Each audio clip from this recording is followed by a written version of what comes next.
नमस्कार दोस्तों, आइए बात करते हैं ग्लोबल न्यूट्रिशन रिपोर्ट 2021 यानी वैश्विक पोषण रिपोर्ट 2021। इस रिपोर्ट के मुताबिक यह बताया गया है कि भारत में एनीमिया और चाइल्डहुड वेस्टिंग को लेकर कोई भी प्रोग्रेस नहीं हुई है। तो आइए दोस्तों जानते हैं ग्लोबल न्यूट्रिशन रिपोर्ट को, क्यों इस रिपोर्ट को बनाया जाता है और यह कैसे बनाई जाती हैं। इसकी सबसे पहली रिपोर्ट 2014 में आई थी। इस रिपोर्ट के द्वारा पूरे विश्व में यह देखा जाता है कि पोषण के प्रति लोग क्या कर रहे हैं, सरकारें क्या कर रही हैं और सिविल सोसाइटी क्या कर रही है। इसका अनुमान लगाया जाता है। आपको बता दें दोस्त, global nutrition targets by the year 2025. Not only this, the report identifies India. साल 2012 में वर्ल्ड हेल्थ असेंबली ने एक डिसीजन लिया था कि 2025 तक 6 टारगेट रखते हैं जिनको हमें 2025 तक पूरा करना है। तो आइए बात करते हैं इन टारगेट के बारे में। पहला जो टारगेट है रेड्यूस स्टंटिंग, यानी कि जब बच्चा 5 साल से कम उम्र का होगा तो उसकी हाइट उम्र के हिसाब से कम होना या हाइट के हिसाब से वजन का कम होना है। 2025 तक का टारगेट यह रखा था कि सभी देशों के अंदर चाइल्ड स्टेटिंग को 40% से कम किया जाएगा। आपको बता दें दोस्तों कि यह बीमारी शरीर में सही भोजन न मिलने के कारण होती है। कुछ बच्चों को प्रोटीन, हेल्दी फूड, सही न्यूट्रिशन वाला भोजन नहीं मिल पाता, जिसके कारण यह कमी बच्चों में देखने को मिलती है। दूसरा टारगेट यह रखा गया था कि रिड्यूस द प्रोविलेंस ऑफ एनीमिया, मतलब कि जो एनीमिया की बीमारी है यह महिलाओं में ज़्यादातर देखने को मिल रही है। एनीमिया यानी कि शरीर में खून की कमी का होना। टारगेट यह रखा था कि 2025 तक जितनी भी महिलाएं हैं जिनकी उम्र 19 साल से लेकर 49 साल के बीच है उनमें यह कमी 50% तक कम की जानी है। तीसरा टारगेट है एज के हिसाब से वजन का कम होना, जिसका संबंध खान पान और पोषण से है। इसके बाद जो चौथा टारगेट है एज के हिसाब से वजन का ज़्यादा होना और इसका संबंध भी खान पान और पोषण से है। पांचवा टारगेट है बच्चों को कम से कम 6 महीने तक माँ का दूध मिले, जिससे कि बच्चों में पोषण की पूर्ति हो सके। छठा और आखिरी टारगेट है चाइल्डहुड वेस्टिंग। यह टारगेट सबसे ज़्यादा इम्पोर्टेंट है क्योंकि इस टारगेट को सबसे कम यानी कि 5% तक कम करना था। बता दें दोस्तों कि लगभग 194 देशों में सिर्फ 7 देश ही ऐसे हैं जो कि 2025 तक अपने इस टारगेट को पूरा कर लेंगे। बाकी के देश, जिसमें भारत भी शामिल है, यह अपने टारगेट को पूरा नहीं कर पाएंगे। और इसके अलावा यह बताया गया है कि कोविड-19 का भी इस पर एक बुरा इम्पैक्ट पड़ा है।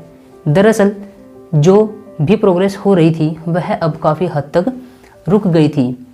बता दें दोस्तों कि कोरोना महामारी के चलते लगभग 155 मिलियन लोगों की और भी कंडीशन खराब हुई है इस कोरोना महामारी के चलते, जिसके कारण इनको सही प्रकार से पोषण वाला भोजन न मिल सका, जिसकी वजह से यह लोग कुपोषण का शिकार हुए हैं।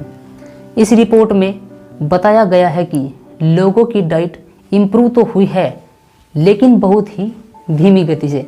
इस रिपोर्ट के मुताबिक यह देखा गया है कि यहाँ पर ज़्यादा इम्प्रूवमेंट देखने को नहीं मिला। इसके अलावा रिपोर्ट में बताया गया है कि ग्रीन हाउस गैस यहाँ पर ज़्यादा देखने को मिला है। दोस्तों, ग्रीन हाउस गैस एक्चुअली में होता क्या है?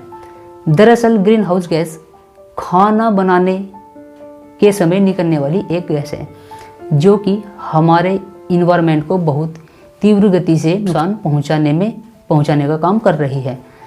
आपको बता दें दोस्तों कि दुनिया भर में 1/3 गैस फूड का प्रोडक्शन करने में निकल रही है, जिससे कि इन्वायरमेंटल पॉल्यूशन देखने को मिल रहा है। और इस रिपोर्ट के मुताबिक यह भी बताया गया है कि बहुत सी कंट्री अपने सस्टेनेबल गोल तक नहीं बढ़ पा रही। आपको बता दें दोस्तों, हमारे पास 17 सस्टेनेबल डेवलपमेंट गोल्स हैं पहला गरीबी का अंत, दूसरा भूखमरी समाप्त करना, तीसरा स्वस्थ जीवन एवं आरोग्य, चौथा शांतिपूर्ण शिक्षा, पांचवा लैंगिक समानता, छठा शुद्ध जल एवं स्वच्छता, सातवां किफ़ायती एवं स्वच्छ ऊर्जा, आठवां सम्मानजनक कार्य और आर्थिक विकास, नौवां उद्योग नवाचार और अवसंरचना, 10वां समानता में कमी, 11वां संधारणीय शहर एवं समुदाय, 12वां सतत उपभोग एवं उत्पादन, 13वां जलवायु परिवर्तन, 14वां पानी में जीवन, 15वां भूमि पर जीवन, 16वां शांति न्याय और सुदृढ़ संस्थान, 17वां गोल्स के लिए भागीदारियां। और हमने यह टारगेट रखा था कि हम साल 2030 तक यह सारे गोल्स अचीव कर लेंगे, जो कि अब देखने से नहीं लगता कि इन टारगेट को पूरा कर पाएंगे। तो आइए दोस्तों बात करते हैं इंडिया की कि क्या बताया गया है इंडिया में। इस रिपोर्ट को लेकर बताया गया है कि भारत में भारतीय महिलाओं में एनीमिया यानी कि खून की कमी ज़्यादा देखने को मिली है, जिनकी उम्र 15 से 49 साल के बीच है, यानी कि आधी से ज़्यादा महिलाएं खून की कमी से जूझ रही हैं। रिपोर्ट के अनुसार जहां पर 2016 में भारतीय महिलाओं में एनीमिया की दर 52.6% थी, वहीं पर 2020 में यह बढ़कर 53% हो गई है, यानी महिलाओं में एनीमिया की वृद्धि देखने को मिली है। और इसके अलावा बताया गया है कि भारत में चाइल्डहुड वेस्टिंग की कोई भी इम्प्रूवमेंट देखने को नहीं हुई। जैसा कि मैंने आपको बताया कि जो भारत के अंदर 17% तक बच्चे हैं और जिनकी उम्र 5 साल से कम है, वे काफ़ी बुरी तरह से सर्वाइव कर रहे हैं। और भारत उन 23 देशों में शामिल है जिन्होंने कोई भी उपलब्धि हासिल नहीं की है चाइल्डहुड वेस्टिंग को लेकर। और भारत के अंदर अभी भी चाइल्डहुड वेस्टिंग बहुत बड़ी मात्रा में देखने को मिलती है। दोस्तों अब बात करते हैं चाइल्डहुड स्टेटिंग को लेकर। भारत में क्या कंडीशन है चाइल्ड स्टेटिंग की। बता दें दोस्तों कि भारत के अंदर 34% तक बच्चे हैं जिनकी उम्र 5 साल से कम है, वह अभी भी घेरे में है चाइल्ड स्टेटिंग। इस पर भी ज़्यादा खास ध्यान नहीं दिया जा रहा है। तो आइए दोस्तों अब बात करते हैं कि इंडिया ने कितने टारगेट को अचीव किया है। बता दें दोस्तों कि 13 ग्लोबल न्यूट्रिशन में 7 टारगेट को अचीव किया है अभी तक, जिससे कि आप लोग कह सकते हैं कि इंडिया बहुत ही पीछे चल रहा है इन टारगेट को लेकर।